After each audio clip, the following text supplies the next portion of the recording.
Unit 2, Lesson 3, Immigration. Our objective is that students will be able to understand why there was an increase of immigrants into the United States and the effects on American society and economy those immigrants had. Our essential question for this lesson: from what parts of the world did immigrants come to the United States? Why did they journey to the United States? Unit 2, Lesson 3, Vocabulary. There are two types of factors that come into play for an immigrant group. First are push factors that are the reasons why people left their country. They can be environmental, social, economic, or political. That cause people to leave conditions of poverty, when they're fearful, when there's natural disasters, or heavy unemployment. The pull factors are the reasons why people moved to the United States of America in search of freedom, safety, stability, and new opportunities. Again, they could be environmental, social, economic, and political, but they would cause immigration of a people who wanted to find safety, opportunity, stability, and freedom. Immigration to the United States by decades, from the 1820s to the 2000s.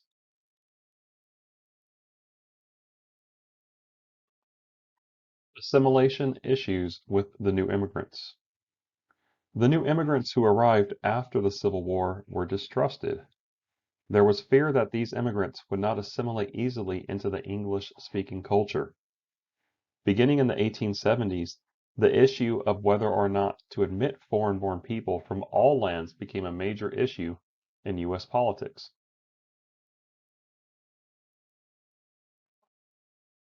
The cultural differences of the new immigrants is that few after 1880 spoke English. Many were from Southern and Eastern Europe, primarily Italy. Most were Roman Catholic, Orthodox Christians, or Jewish. And culturally, they were very different from Americans in that their clothing, the foods that they were cooking, and their cultural practices were all quite unfamiliar.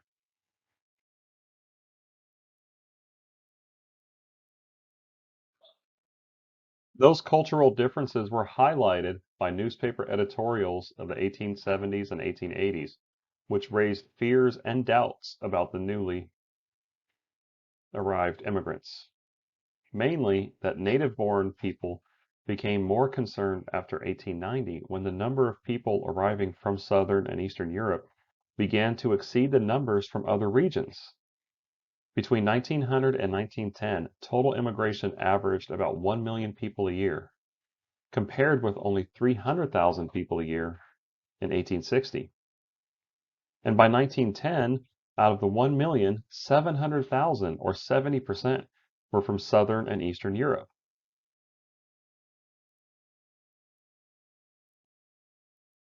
The reasons for immigration and the reasons why individual people and families immigrated varied. In general, every person or family's decision to immigrate was based on two conclusions.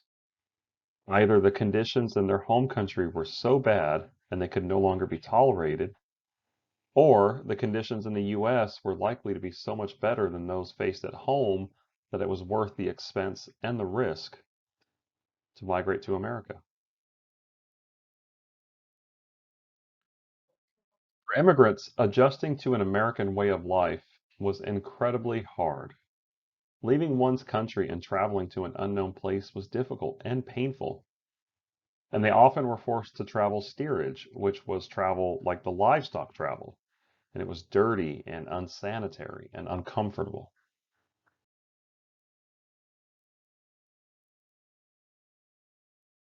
Efforts to assimilate into an American way of life for the newfound immigrants in America revolved around them living in ethnic neighborhoods in U.S. cities and urban city centers, where immigrants tried to preserve the customs and languages that they had known in Europe.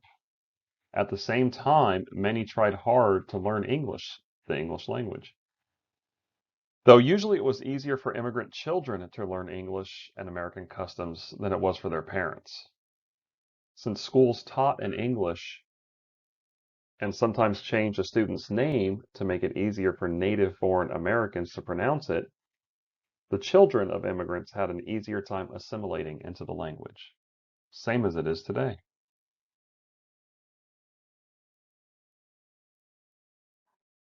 The living conditions for immigrants newly arrived in America were not ideal. People often lived in overcrowded tenements or apartment buildings with multiple families sharing a single or two-room apartment.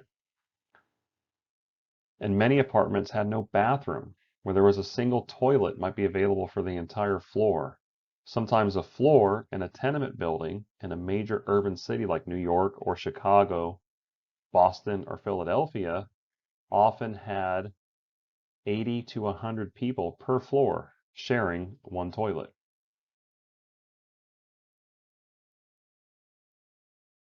Despite all these obstacles, immigrants played a huge role in the formation of America during the Industrial Revolution.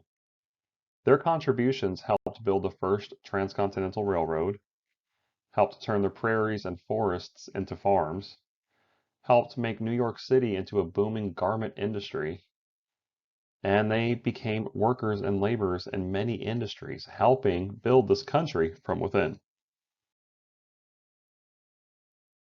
The reactions to immigration were not always kind, as the native-born Americans had a lot of increasing tension.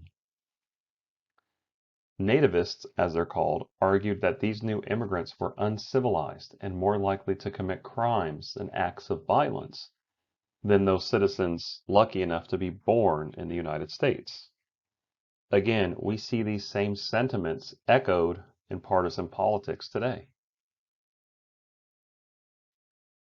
In fact, many native-born Americans were suspicious and resentful of the increasing influence of immigrants.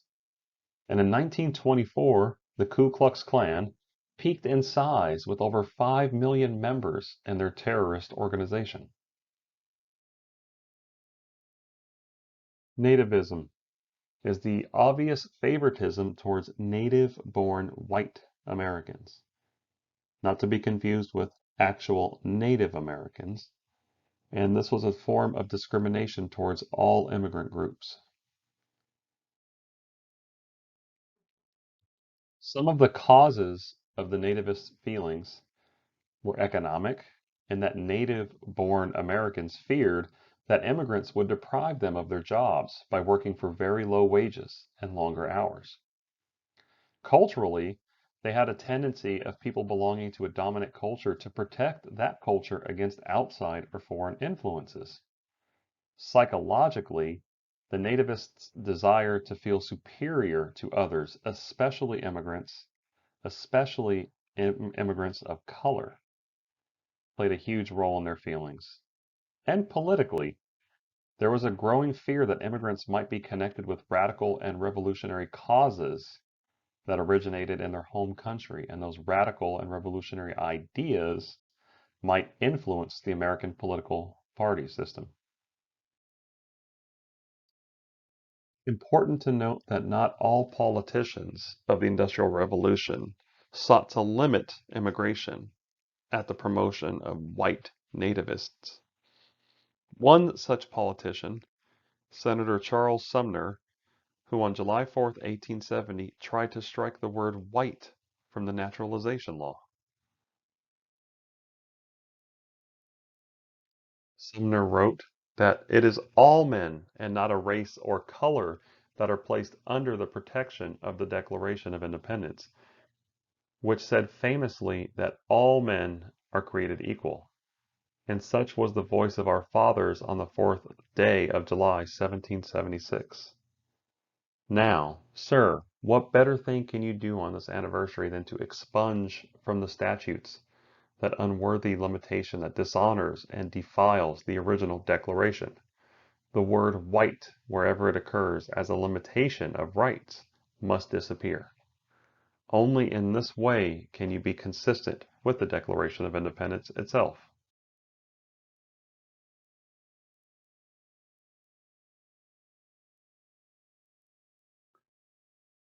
We end, finally, with the knowledge that we are who we were, a nation of immigrants. And once we can all collectively accept that fact, we can move on more harmoniously and peacefully and interact with each other authentically. The first illegal immigrants. Before we talk about immigrants and immigration, we need to talk about the only Americans who are native to this land, the Native Americans. We'll begin by examining Indian boarding schools throughout the continental United States. In the late 1800s, Native Americans were losing the U.S. Indian Wars. But for the United States, there was still considered to be an Indian problem. The choices for the American government seemed simple. Either kill all the Indians or assimilate them into white civilization through education. By the 1860s, the federal government set up 48 day schools near some Native American reservations, with the hope that the education and training they received, they would be able to civilize their parents. In the late 1870s, the reformers tried a new experiment, reservation boarding schools, where students lived at boarding schools during the week. This necessitated families moving closer to the schools, and the boarding schools continually moved further away from tribal lands to separate the Native Americans from their ancestral lands and break that sacred connection. Some of the requirements for the students who attended these new boarding schools were they had to have new names and uniforms. The boys had to cut their hair. Their traditional languages were forbidden from being spoken, and all tribal customs were forbidden from being shared. They had to adhere to a strict life while at the school, learned to read and write in English. They had to learn agricultural means of production or a skilled trade. And the girls had to learn domestic arts such as cleaning and cooking, sewing, and mending. The Native American children were prohibited from speaking their native languages, required to talk and think in English. And if they were caught speaking their native tongues, speaking their native languages, they were severely beaten with a leather belt, which caused many of the young Native American boys to run away from the schools. Native American students were taught to hate who they were born to be. They were brainwashed by the teachers and facilitators at the boarding house schools. Between 1880 and 1902, 25 off-reservation boarding schools were built. Between 20,000 and 30,000 Native American youth attended these schools, or roughly 10% of the Native American population. The physical separation of children from their homes was a way to kill the Indian and save the man. Throughout American history, there were 460 boarding and day schools that had been built near reservations, typically run by religious organizations, some with government funding. Over the course of the Industrial Revolution, over 100,000 Native Americans were forced by the U.S. government to attend Christian schools, where their tribal languages and cultures were replaced by English and Christianity. Of those schools, the Carlisle Indian Industrial Schools became the most famous. They existed from 1879 to 1918 and had children from over 140 tribes attend. The Carlisle Indian Industrial Schools have a dark past where the remains of nearly 200 children have been found on various school grounds. At the time, the Carlisle Indian Industrial School became the model of re-education schools, where they wanted to create a stable workforce and citizen from Native American children, who continued to force the Native Americans off their ancestral land and paved way for westward expansion.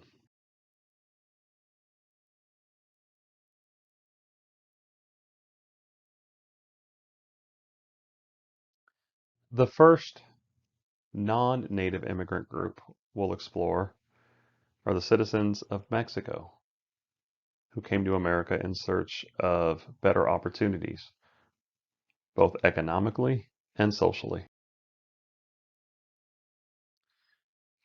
Mexican immigrants coming to America often came to work with their hands, work in fields and other manual labor type positions. It came to be known as the Bracero program. What exactly is a bracero? It's a migrant worker, a Mexican laborer typically, who sells the work of his arms in the fields of the United States, similar to a farmhand or a handyman. Background is that in the United States, there was a large Mexican agricultural labor force from the 1880s on, especially in the border states of California, Texas, and the American Southwest. The transformation of agriculture in the 1920s and 1930s to larger bank-owned enterprises, which was the beginning of the end for family farms, increased the need for farmhands year-round, and the labor became migrant. American growers and business owners did not want to pay fair wages to citizens. They preferred the low-wage, undocumented workers because they could be controlled more easily. The American Border Patrol was established in 1924, and many Mexican workers deported during the Depression, creating shortages of agricultural workers and providing leverage to legal workers, meaning they often went on strike. In Mexico, many people fled northward into the United States from the 1910 revolution. In the 1930s, an agricultural crisis where harvests were insufficient to support many farming communities. Mexican citizens needed a way to provide for their families, so they imagined the possibility of earning relative riches in the United States for doing the same work they were used to doing in Mexico, even though the wages were often lower in Texas than in Mexico. Soon, recruitment centers began to pop up in border cities in California, the American Southwest, and Texas. Braceros typically received an alien laborer's permit and signed a contract, usually for 9 to 12 months, sometimes as short as 6, at the end of which they had to turn in their permits and return to Mexico, or face legal deportation.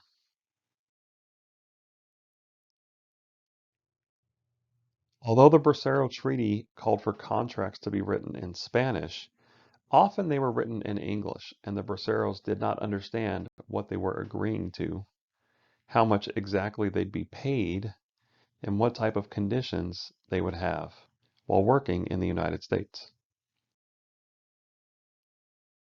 Those living conditions were often very poor, with workers sleeping in crowded barracks with inadequate sanitation facilities, little to no food or support, and little access to medical facilities and supplies.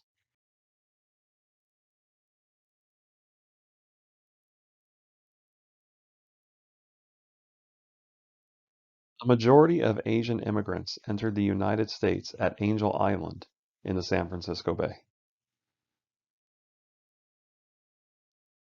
First, we'll take a look at immigrants from mainland China arriving in the United States, typically at Angel Island in the San Francisco Bay. Basic questions surrounding Asian immigration into the United States. What were the immigration experiences of the Chinese, Japanese, and Korean citizens who first came to the United States? What happened to Asians who immigrated to the United States? How has the American experience transformed Asian identity? And what motivates solidarity between different groups from the Asian continent and subcontinent? Asian immigration history, the Chinese experience. Chinese immigration begins mid-1800s, first to Hawaii, not a state yet, and then to California, although typically most came to San Francisco because of the gold rush. The pull factors of the Chinese immigration history are that the Chinese were typically seen as cheap labor and a docile workforce, working in such harsh conditions that slavery was nothing compared to it. While the Chinese citizens hoped for economic opportunities, thinking that Americans are very rich people and that they wanted the Chinese to come and make them very welcome. In the 1860s in China, a man might earn between $3 and $5 a month, while in America he could make around $30 a month working for the railroad companies.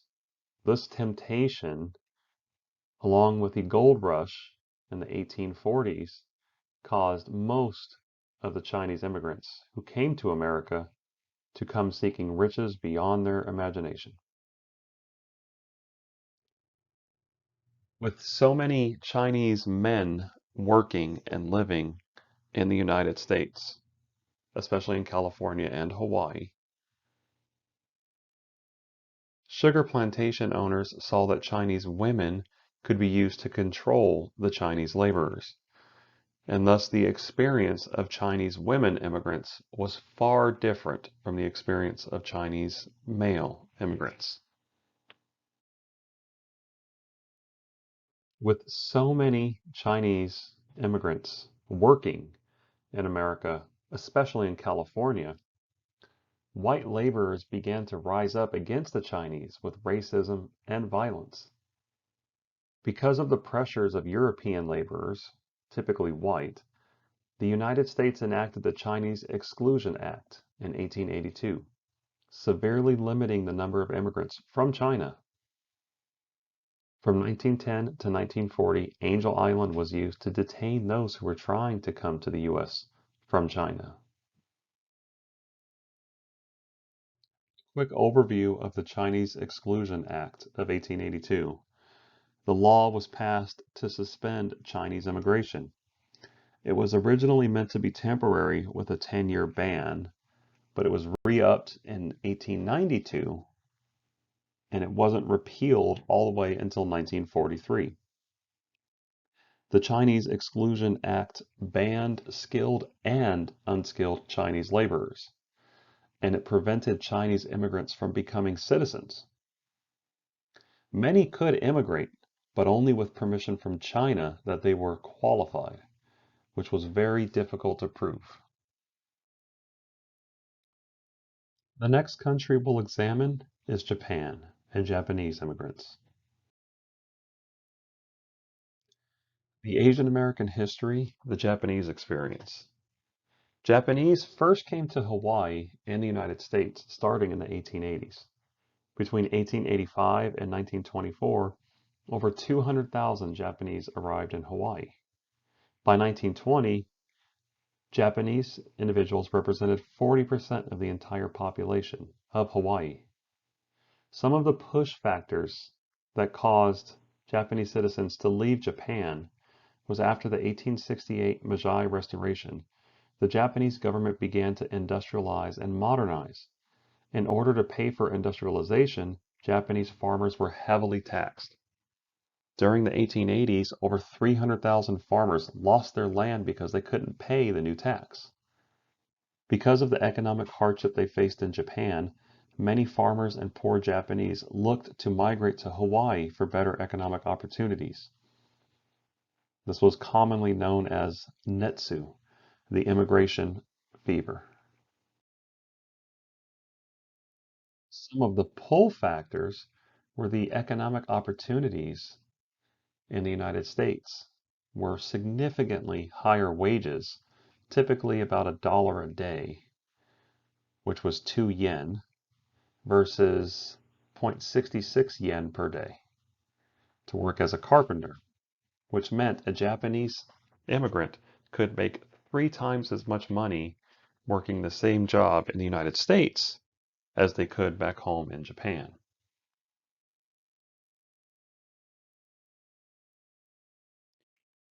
After the Chinese Exclusion Act banned Chinese immigrants in the United States, and the Japanese immigrants more than made up for the missing laborers. The Japanese government and plantation owners encouraged the immigration of women to raise the morale and behavior of Japanese men in the United States. These women were known as picture brides and were arranged as photo marriages. Over 60,000 women entered the United States as picture brides, and by the 1920s, women represented 46% of the Japanese population in Hawaii.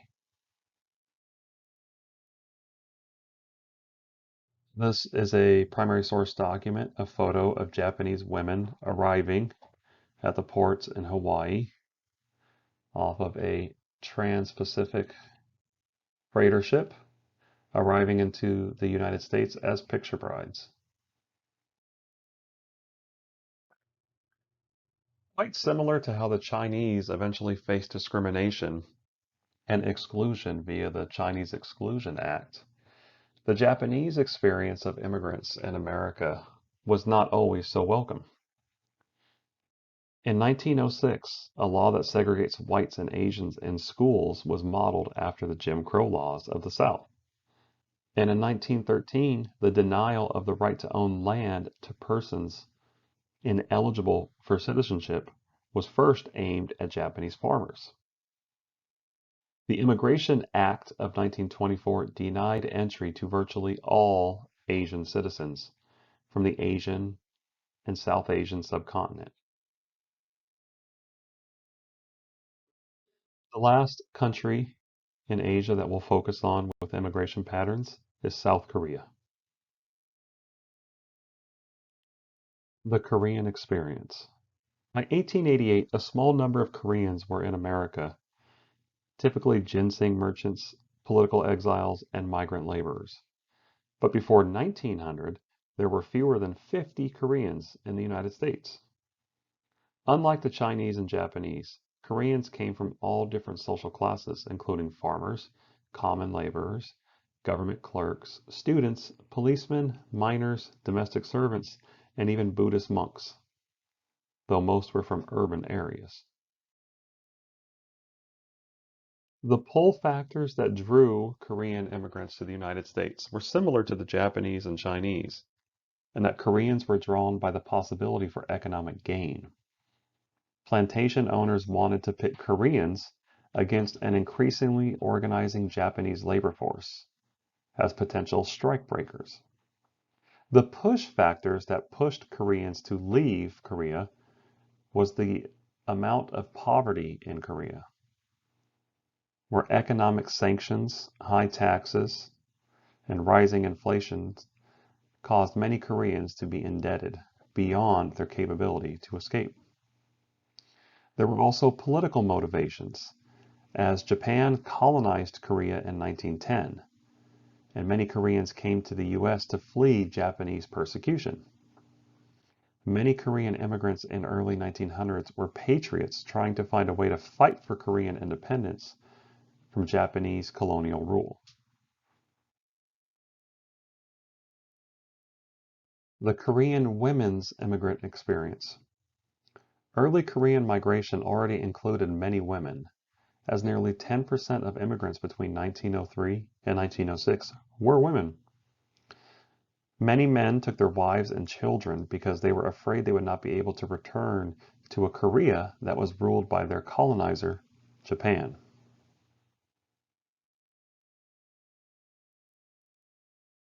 The model minority myth Is that all Asian Americans from any continent, from any country in Asia, be it Chinese, Japanese, or Koreans, or Indians, Vietnamese, Laotians, Cambodians. The myth is that all Asian Americans are good at math, good at science, good students, respectful, subservient individuals who will not seek out conflict, who will not stand up for their individual rights, and who will be subservient to their white counterparts, white neighbors, white teachers, white educators, that they will assimilate quickly into the white American culture, leaving behind their traditional culture and customs of their homeland.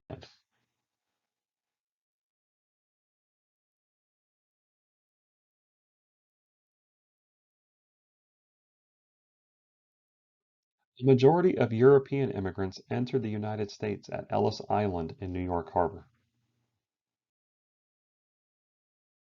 The first European country we'll focus on is Ireland.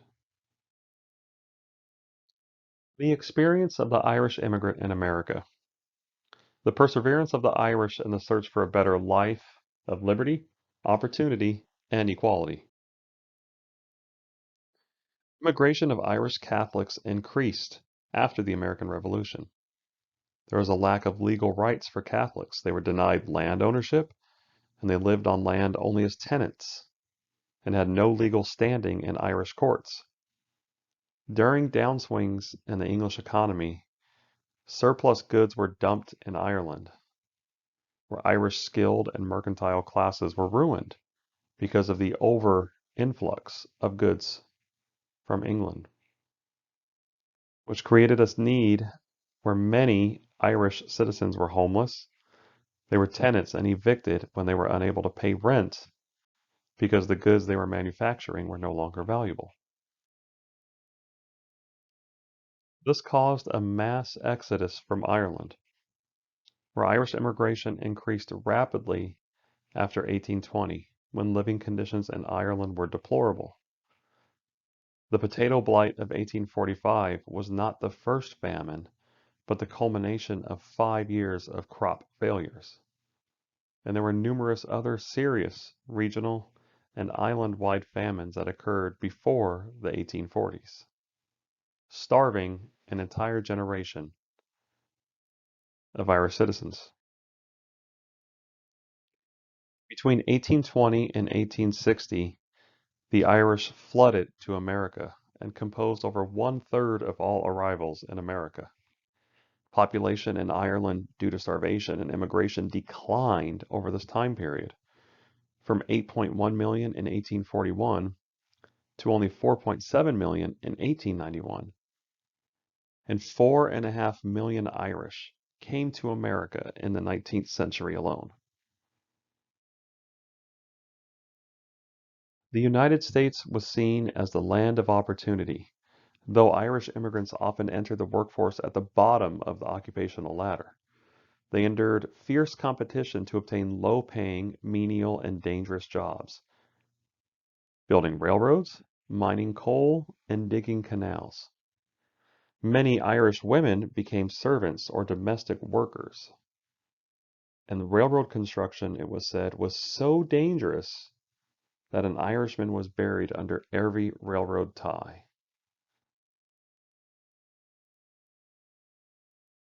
The next European country we'll focus on is Italy. The push factors that caused Italians to leave Italy and seek refuge in America.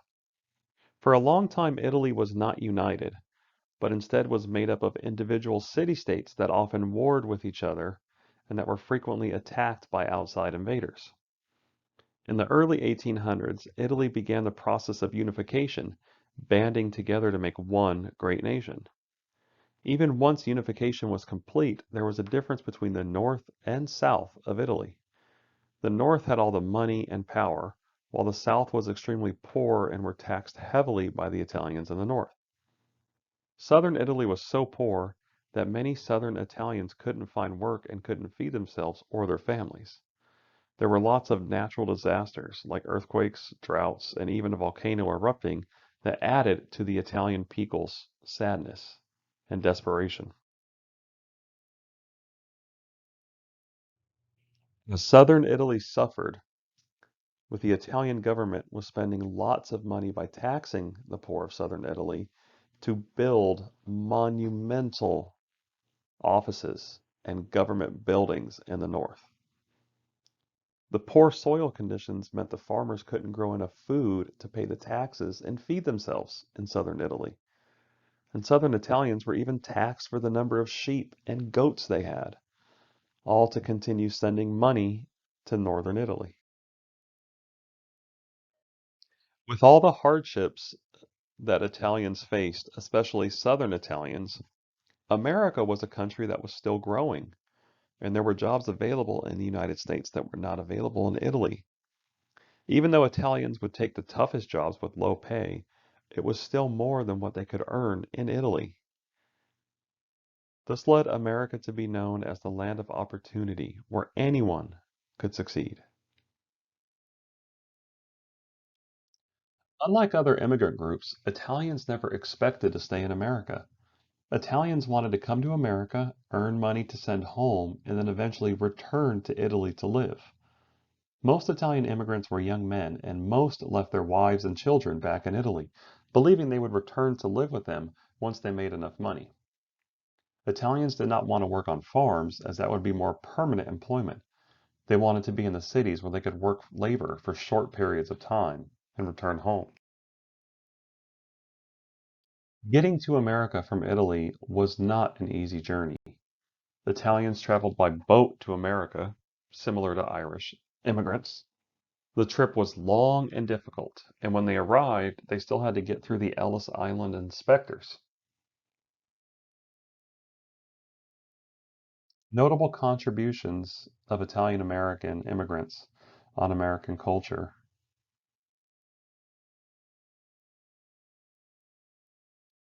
The last European country we'll focus on is Germany and German immigrants. Below is a list of some of the push factors and pull factors of the German migration to America. Important to note that from the 1820s to the 1840s, Germans were the second largest group of immigrants to the United States after the Irish, and that they came to the United States seeking political and religious freedom and greater economic opportunities than could be found in Europe. In 1848, when revolutions erupted in the German states of Europe, Germans became the largest immigrant group to the United States.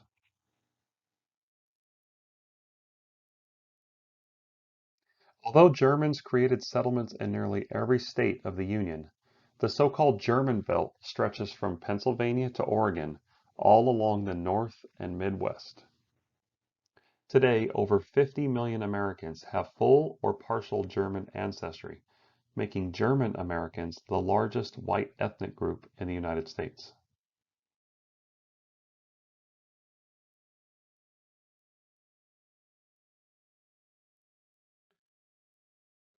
The last country and group of immigrants we'll focus on is Canada and the Canadian immigrants.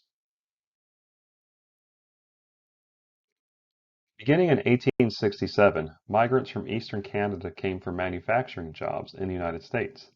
They usually settled in northern states like Michigan, New York, Massachusetts, Illinois, and Rhode Island.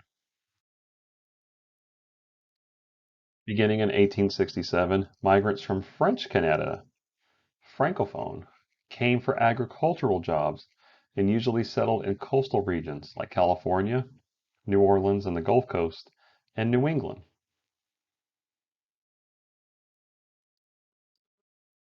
Push and pull factors for Canadian migration were that the growth of the labor market during the Industrial Revolution in America was the largest pull factor due to the easy access to jobs, agricultural production, also the warmer climate of the United States of America compared to Canada.